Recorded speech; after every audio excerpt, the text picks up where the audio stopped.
여러분, 서양 격언에 보면 항해하러 나갈 때는 한 번 기도하여라, 그리고 전쟁터에 나갈 때는 2번 기도하여라, 그러나 결혼식장에 나갈 때는 3번 기도하여라 라는 이런 말이 있습니다.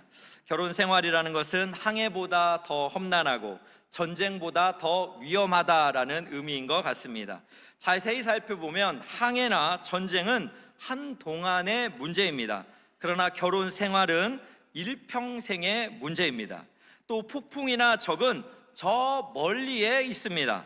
그러나 배우자는 늘 가까이에 있습니다. 그래서 오죽하면 적과의 동침이다 라는 이렇게 결혼 생활을 표현합니다. 여러분, 결혼 생활이라는 게 참으로 녹록하지가 않습니다.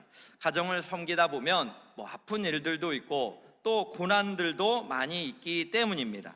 가정은 이렇게 평온할 때도 있지만 여러 가지 감당하기 어려운 폭풍 중일 때도 있습니다. 오늘은 우리가 어린이 주일 또 어버이 주일을 맞이하여서 오늘 본문에 나오는 모세의 가정을 살펴보면서 우리 가정의 믿음의 현 주소는 어디에 있는지를 한번 점검해 보는 시간을 가지면 좋겠습니다.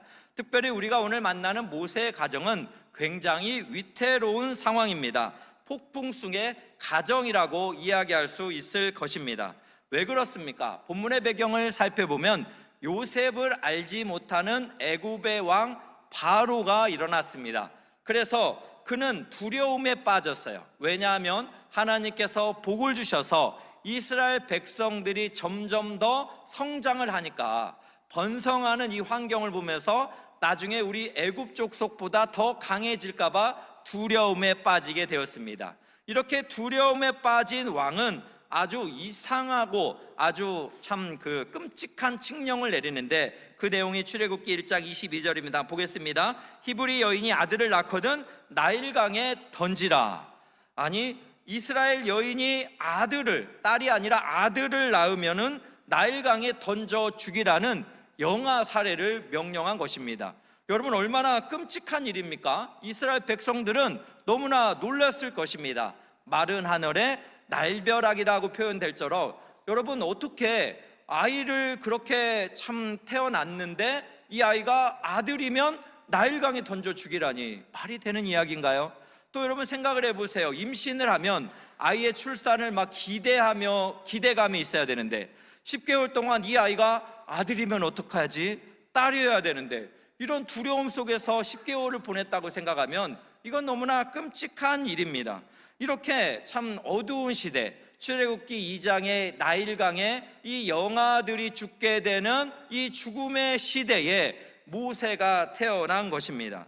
하나님은 이러한 어두운 시대 한복판에서 평범하게 보이는 레위인의 한 가정을 통하여 이스라엘을 구원할 구원자를 준비시키셨다라는 것이 오늘 말씀의 귀한 은혜의 말씀인데요.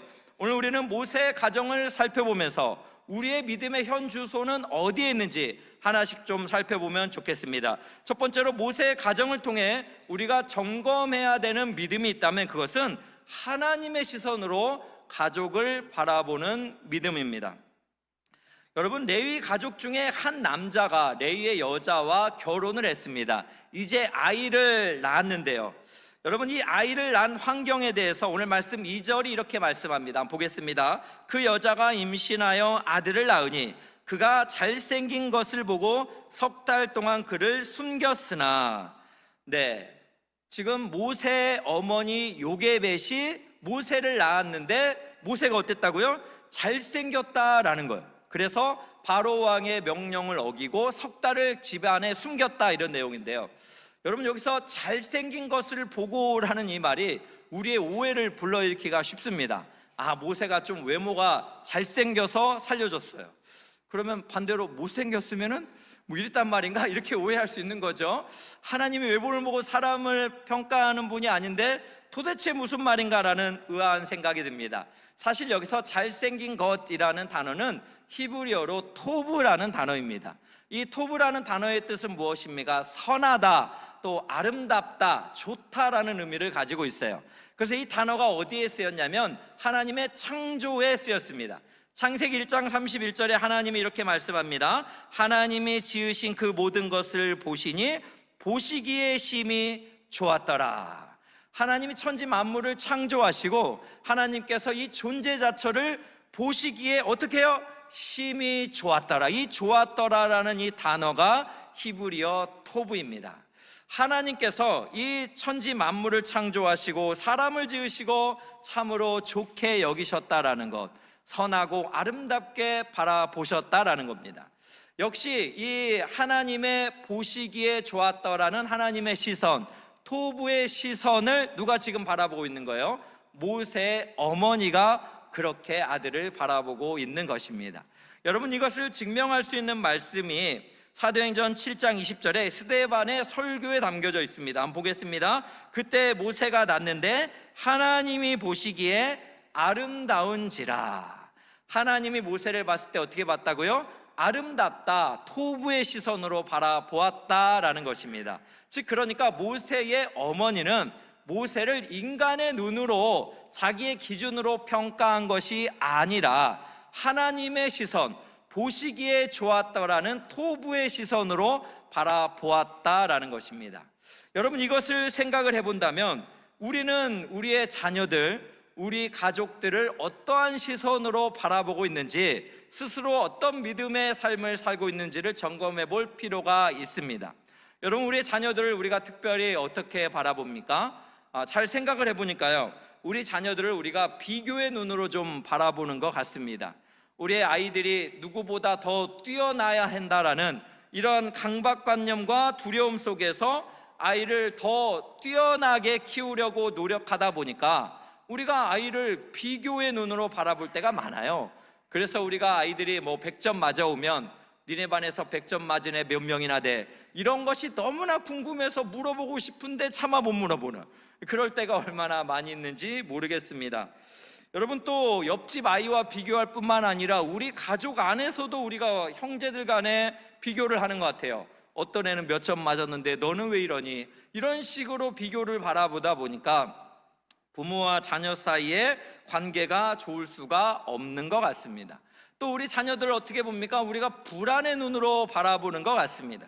우리가 자녀들의 미래를 걱정하다 보니까 너무나 염려와 근심이 많아요. 그래서 아이들이 열심히 학교 학원에서 공부하고 왔는데 집에서 좀 쉬려고 하면 우리가 어떻게 봅니까? 너는 맨날 노냐라고 말하면서 내가 너를 위해 얼마나 이 학원비를 많이 대고 있는데 이런 생각이 들면서 우리 부모가 불안하잖아요. 그래서 어려워지는 경우들을 종종 발견하게 됩니다. 여러분, 그런데 40년간 미국과 일본에서 교육자로 살면서 세 자녀를 길러냈던 장병혜 박사님이 있습니다. 이 박사님이 이런 말을 했어요. 한국의 어머니들은 다른 나라 어머니들보다 자녀를 끔찍히 여기면서도 자신의 아이를 깔보는 경향이 있다라는 말을 했어요. 그러니까 어머니가 아이를 끔찍히 사랑을 해요. 자신의 전부를 내어줄 정도로. 그런데 자신의 아이를 너무 낮게 깔보는 경향들도 있다라는 이런 표현을 했습니다.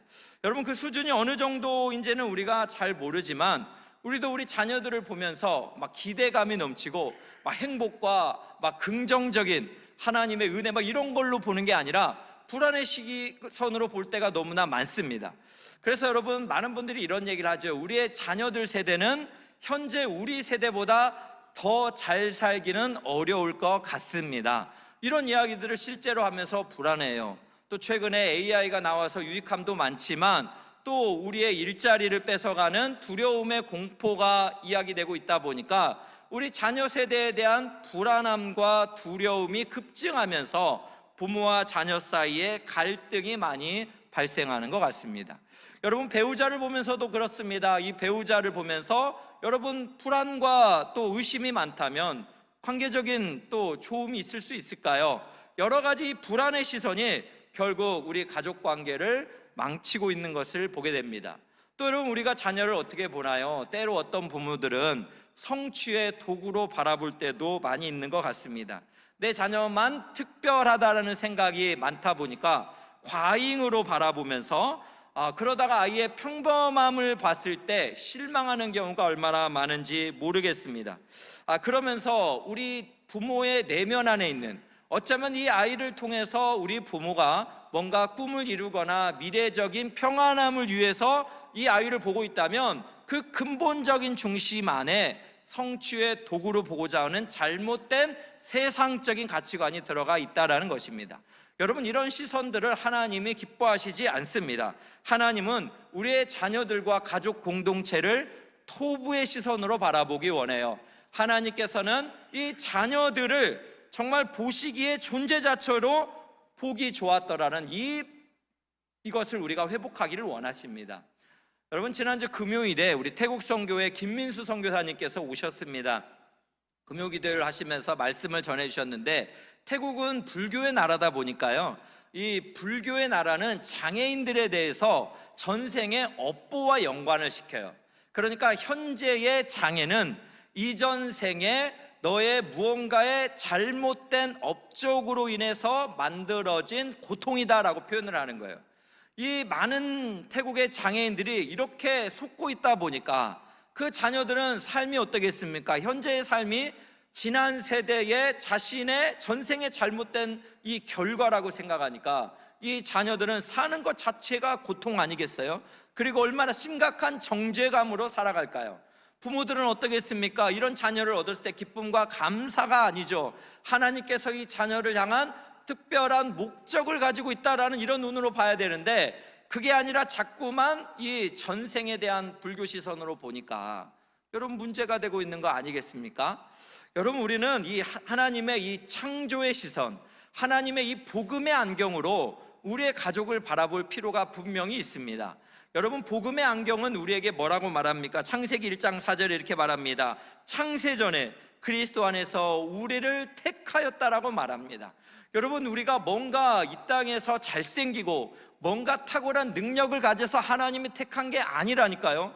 우리가 존재하기도 전에, 창세전에 그리스도 안에서 우리를 택하셨다라는 것은 하나님이 우리를 아시고 하나님이 우리를 사랑하신다는 그 은혜가 담겨져 있는 것입니다.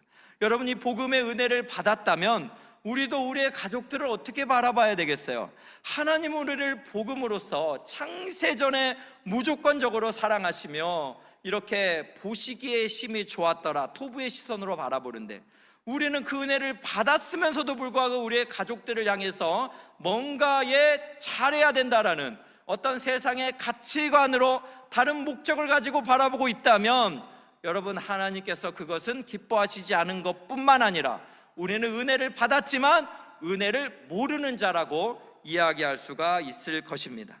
그러므로 사랑하는 귀한 형제 자매 여러분, 토부의 시선으로, 하나님의 이 사랑의 시선으로, 복음의 안경으로 우리의 가족을 바라보시기를 주님의 이름으로 축복합니다. 또 여러분 스스로도 토부의 시선으로 좀 바라보면 좋겠어요. 무슨 잘못을 그렇게 어떻게 했길래 여러분 자신을 그렇게 괴롭히고 여러분 자신을 비하하며 살아가십니까?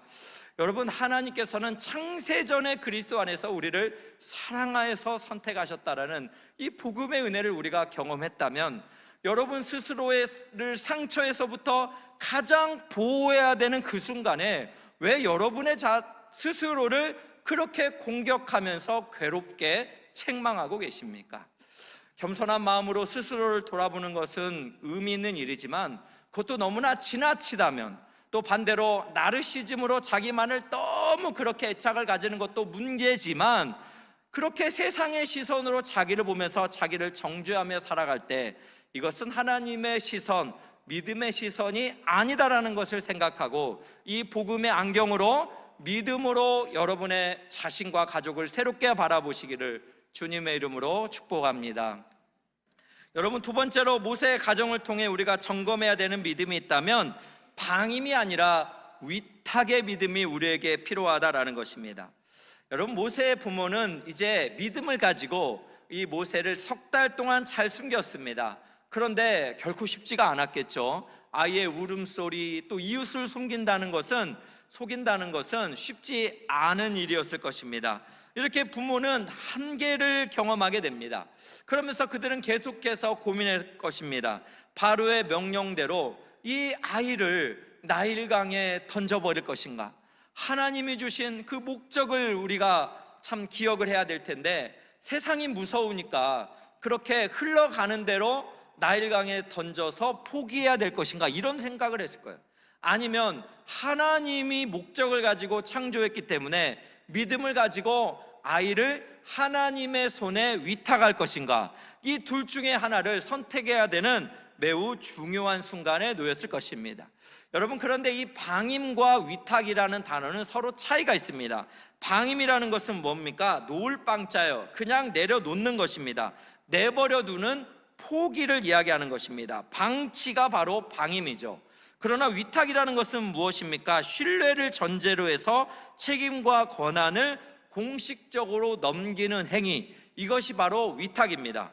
모세의 부모는 방임할 것인가 위탁할 것인가, 이 중요한 선택에서 무엇을 선택합니까? 위탁을 선택합니다. 그것을 살펴볼 수 있는 내용을 보면 모세의 부모가 최선을 다하는 것을 보게 돼요. 3절 4절을 한번 보겠습니다. 더 숨길 수 없게 되매, 즉 한계의 그 순간에 그를 위하여 갈대 상자를 가져다가 역청과 나무에 진을 칠하고 아기를 거기 담아 나일 강가 갈대 사이에 두고 그의 누이가 어떻게 되는지를 알려고 멀리 섰다라고 이야기를 하고 있습니다.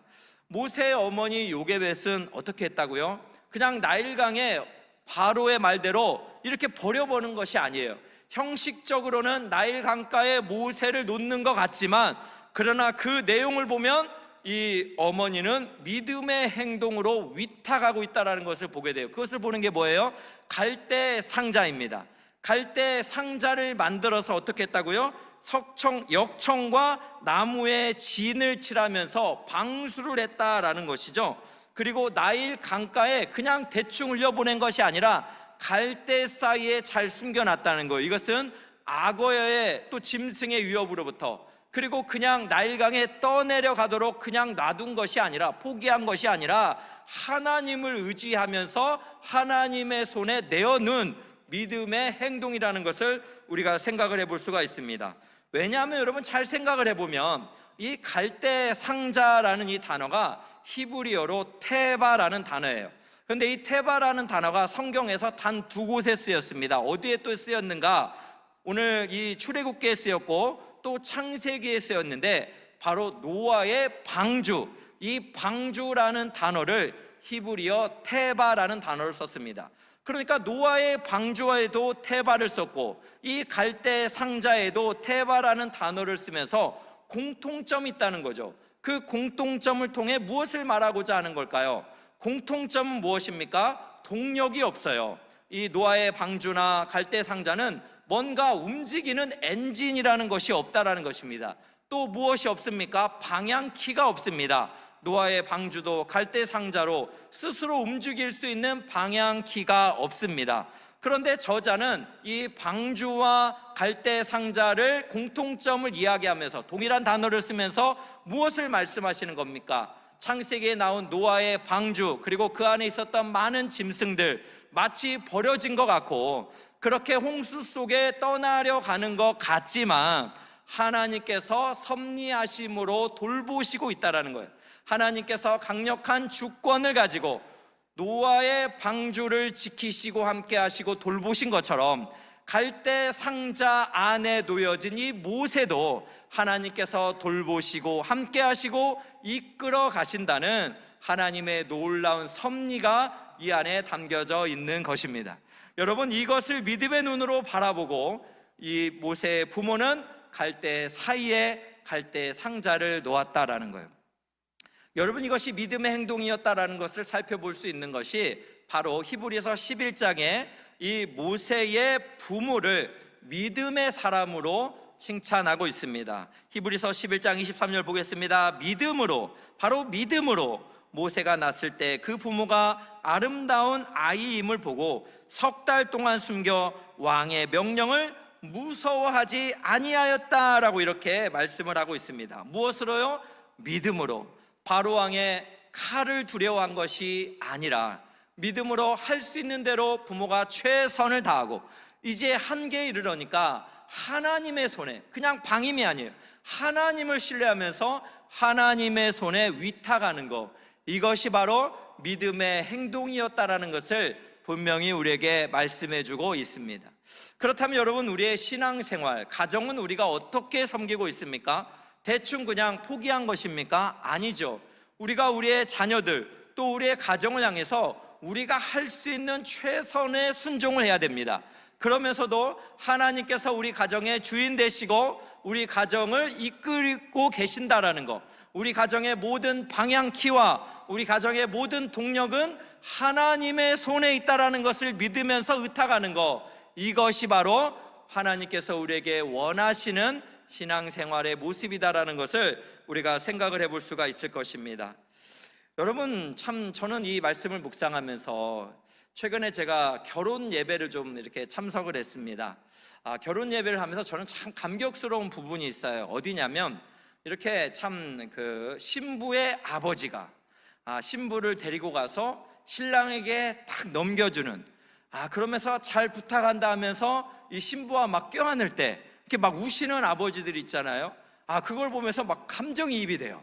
저희 아이들이 이제 뭐 고등학교 1학년, 초등학교 5학년이지만 애도 이제 금방 커서 이제 어느 날 내가 손을 들고 사위에게 이렇게 맡기는 그날이 오겠구나 하는 생각이 들면, 여러분, 딸 가진 아버지의 마음들 공감이 되시나요?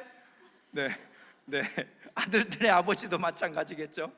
네, 여러분이 이런 생각이 좀 많이 들어요. 그러면서 또 어떻습니까? 결혼 예배를 딱 마치면은 가장 먼저 하는 게 뭡니까? 부모님들에게 떠남의 인사를 해요. 그러면서 신부 측을 바라보면서 막 인사를 하고, 신랑은 막 절을 합니다. 감격하죠. 그리고 막 부둥켜 안고, 이 떠나보냄의 이 과정들을 보면 참 이 떠나보냄이라는 게, 이 위탁이라는 것이 믿음이다라는 생각이 들었습니다. 이제는 나의 품에서 내가 그렇게 정성스럽게 키우다가 이제는 가정을 이루고 또 하나님의 손에 우리의 자녀를 떠나보내는 거 아닙니까? 마치 모세의 부모가 사랑하는 이 모세를 나일 강가에 하나님을 향한 신뢰로 떠나보내는 것처럼, 그런 의미로 생각을 해본다면 저는 우리 자녀들을 유학시키고 있는 참 부모들도 정말 믿음의 행동이다라는 생각이 들어요. 여러분, 우리 아이들을 이렇게 함께 가정에서 매일 바라보고 키울 수 있다면 얼마나 좋습니까? 그런데 아이의 미래를 위해서 또 아이의 신앙을 위해서 이렇게 또 다른 지역으로, 그리고 때로는 외국으로 이렇게 아이를 떠나 보내는 거, 여러분, 이 안에 사랑이 있습니다. 사랑이 있고 또 믿음이 있고 또 하나님을 향한 위탁이 있는 것입니다. 그래서 아이를 보고 싶어하는 부모님들을 대할 때 얼마나 참 또 믿음의 이 아름다운 순종인지, 이런 생각이 참 많이 듭니다. 사랑하는 여러분은 어떻습니까? 우리가 우리 아내 가족으로 함께 만났는데 우리가 우리 가정 안에서 최선을 다하며 키우고, 그리고 하나님께 우리 자녀들을 의탁하는 것, 이것이 바로 위탁의 믿음이다라는 것을 여러분 믿음으로 받으시기를 진심으로 축복합니다. 저는 여러분 이 믿음의 위탁을 어디서 보냐면, 우리 교회 안에는요, 이 가정 예배를 드리는 분들이 참 많이 있습니다. 이 가족들이 함께 주중에 함께 모여서 예배를 하는, 심지어는 날마다 가정 예배를 드리는 분도 있더라고요.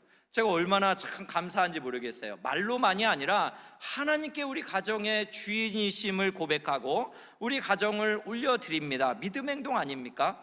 저는 이 가정 예배가 우리 5월 달에 뭐 가족들 모임 많잖아요. 감사하고 밥 먹고 이런 것도 많은데, 좀 가장 되시는 분들이 좀 책임지고 오늘 우리는 한번 좀 가정 예배를 5월에 한번 드려보자, 이런 좀 권면도 하면서 부부가 좀 마음을 모이면 좋겠어요. 결코 쉽지 않습니다. 아이들, 특히 사춘기 아이들은 가정 예배 드리러 오라 할 때 얼굴 표정이 뭐 말과 행동으로 온몸으로 표현하기 때문에 어느 목사님은 가정 예배 자리에 앉기까지 사춘기 아이들의 얼굴을 안 본대요. 성경만 보고 기다리고 있대요. 어서 와라. 왜 그렇겠어요? 시험에 드니까 같이 앉는 것 자체가 쉽지 않아서 그랬다고 하는데, 저는 이 참 아름다운 가정 예배가 또 회복되면 좋겠습니다. 특별히 그런 의미로 가운 만들기를 한 거예요. 가족 간에 좀 대화를 시작하면 좋겠어요. 가정 예배를 잘 드리는 부모님에게 어떻게 이렇게 자녀를 참 믿음 안에 잘 키웠습니까? 이렇게 질문을 했을 때 그 어머님이 저에게 이런 말을 했어요. 목사님, 저도 좀 힘들었습니다. 그런데 가정 예배로 아이들, 청소년들을 이렇게 모았을 때 아이들 눈빛이 달라지기 시작했습니다. 저는 이 말이 정말 잊혀지지 않더라고요. 여러분, 사춘기 아이들의 눈빛을 아세요? 너무나 사랑스러운 눈빛이 때가 대부분일 거예요. 아마도. 그러나 쉽지 않을 때도 있습니다. 그런데 아이들이 예배를 드리면서 말을 하기 시작하니까 이 아이들이 학교에서 학원에서 비교당하고 또 우울하고 또 미래에 대한 불안과 공포가 아이들도 매우 많습니다. 그 이야기를 들어주고 하나님의 손에 함께 기도하며 의탁해주는 부모, 여러분 얼마나 감사한 부모입니까? 이번 5월 가정의 달에 가정 예배를 하나님께 드리며 또 가운 만들기를 해보면서 여러분의 가정에 아름다운 대화도 살아나고 또 하나님께 의탁하는 믿음의 위탁이 일어나기를 주님의 이름으로 축복합니다. 여러분 마지막으로 우리 하나만 더 본다면, 모세의 가정을 통해 점검해야 되는 믿음이 있다면 하나님의 일하심을 보는 믿음입니다. 여러분 이 갈대 사이에 있던 이 갈대 상자는 결국에는 어떻게 됩니까? 바로의 딸이 발견하게 돼요. 여러분 그 내용을 참 5절 6절에 나와 있는데 새번역 성경에서는 이렇게 본문을 번역했습니다. 한번 보세요. 이 마침이라는 단어가 우리 눈에 문득 보이는데 5절 보겠습니다. 마침 바로의 딸이 모욕을 하려고 강으로 내려왔다. 시녀들이 강가를 거니고 있을 때 공주가 갈대 숲속에 있는 상자를 보고 시녀 한 명을 보내서 그것을 가져오게 하였다. 열어보니 거기에 남자아이가 울고 있었다. 공주가 그 아이를 불쌍히 여기면서 말하였다. 이 아이는 틀림없이 히브리 사람의 아이로구나. 여러분이 성경에서 오늘 무엇이 있습니까? 마침이 있어요. 이 마침이라는 것 안에 무엇을 봐야 돼요? 하나님의 일하심, 하나님의 섭리하심을 우리가 살펴보아야 할 것입니다. 여러분 잘 5절을 보십시오. 마침 그 사람 누구예요? 바로의 딸이 등장합니다. 어디에요? 마침 그 시간에, 즉 갈대 상자가 갈대에 있는 마침 그 시간에, 그리고 어디에요? 마침 그 장소에, 이 갈대 사이에. 또 누가 봅니까? 바로가 아니라 바로의 딸이 그 상자를 바라보게 됩니다. 그래서 시녀를 통하여서 갈대 상자를 열어보니까 마침 그 아이 모세가 울고 있습니다. 여러분 또 생각을 해보세요. 바로의 딸은 분명히 참 나일강의 히브리의 아이들이 죽을 때 별로 불쌍하다는 생각을 안 했습니다, 전에는. 그런데 마침 갈대 상자를 열어보고 울고 있는 모세를 보니까 불쌍히 여기는 마음이 생긴 거예요. 여러분이 마침 불쌍히 여기는 마음이 생긴 것이 우연이 아니라, 세상 사람들은 이것을 우연이라 말합니다. 그러나 오늘 본문에서 마침 이야기하는 건 뭡니까? 하나님의 이 위대한 손이 모세에게 함께 있으니까 마침 바로의 딸이 마침 그때 그 장소에 나타나고, 그 딸이 그 갈대 상자를 보고 그 갈대 상자에 우는 모세를 불쌍히 여기는 마음을 들게 된 것, 이것은 하나님께서 주시는 은혜인 줄로 믿습니다. 여기서 불쌍히 여기다 말하는 것은 내장이 뒤틀린 듯한 깊은 연민의 마음, 이 바로의 딸에게 이 내장이 뒤틀리는 깊은 연민이 생긴 거, 하나님이 주신 섭리 가운데 이루어진 마음인 줄로 믿습니다. 여러분 그렇기 때문에 생각을 해보세요. 이 얼마나 참 유머스러운 일이 이루어졌습니까? 바로의 딸은 이스라엘이 두려워서 그들을, 남자아이를 다 죽이려는 이 엄청나고 끔찍한 정책을 펼쳤는데, 바로의 딸이 결국에는 이 모세를 건지면서 어떻게 합니까? 미리암이 이 딸에게 이야기하죠. 유모에게 이렇게 젖을 먹이게 하리이까 라고 말하니까 오늘 말씀 9절에 말합니다. 이 아기를 데려다가 나를 위하여 젖을 먹이라. 내가 그 삭슬 주리라. 바로의 딸이 결국에는 모세 어머니에게 돈을 주는 거죠. 이렇게 입양한 대가에 이 입양비를 받아가면서, 양육비를 받아가면서 결국에는 모세의 어머니는 모세를 양육하게 되었다는 것. 여러분 이것은 우연이 아니라 하나님의 섭리가 담겨져 있음을 믿으시기를 축복합니다. 그래서 어느 때가 되었을 때 결국 이 모세는 바로의 딸에게 입양이 되어서 바로의 궁정 안에 섭니다. 그곳에서 최고의 지혜와 또 소통을 배우죠. 그것을 어떻게 이야기하는가? 사도행전 7장 22절에 이렇게 증언합니다. 모세가 애국 사람의 모든 지혜를 배워 그의 말과 하는 일들이 능하더라. 여러분 하나님의 유머가 담겨져 있습니다. 결국 바로는 모세를 죽이려 했지만 바로의 딸이 모세를 구원하여서 자기의 양자로 삼아서 바로의 궁궐에 살면서 애굽 사람의 모든 지혜를 배워 그 말과 하는 일이 능하게 되었다라는 말씀입니다. 하나님께서는 이 원수의 집도 사용하시고 또 바로의 딸의 권력도 사용하시고 마침이라는 이 상황도 사용하셔서 이스라엘의 구원자를 세워 가셨다라는 것, 여러분, 이 안에서 우리는 하나님의 섭리하심을 바라보게 되어야 되는 줄로 믿습니다. 그래서 현재 이 열악한 환경 속에서 하나님의 이 반전의 역사를 기대하시기를 축복합니다. 당시의 나일강은 죽음의 강이었습니다. 영아들이 울부짖는 고통과 괴로움의 강이었지만 하나님의 개입과 하나님의 이 섭리하심으로 말미암아 이 나일강에서 모세는 바로의 딸을 만나는 희망의 강으로 변화되었다는 거 믿으시기를 축복합니다. 또한 여러분, 이 하나님께서는 이렇게 위대한 역사를 행하실 때 연약한 여인들을 통해서 일하셨다는 것을 또 주목해 볼 필요가 있습니다. 이스라엘을 구속하는 데 있어서 결정적으로 중요한 역할을 한 이 섭리 안에 있었던 사람들은 대단하고 위대하고 보이는 그런 권력가들이 아니에요. 평범하게 보이는 연약한 여인들을 통해 이루어졌다라는 것입니다. 여러분, 그것을 살펴보면 모세의 아버지, 즉 남편 아브람을 통해서 하나님께서 이스라엘을 구원하신 것이 아닙니다. 바로 모세의 어머니 요게벳을 통해서 구원하셨다라는 것이 놀랍습니다. 또 모세의 형 아론이 아니라 그의 누이 미리암을 통해서 일하셨다는 것입니다. 또 당시의 최고 권력자 바로가 아니라 그 당시에 또 역사적 기록에 보면 자녀를 갖지 못했던 바로의 딸을 통해서 역사하셨다라는 사실입니다.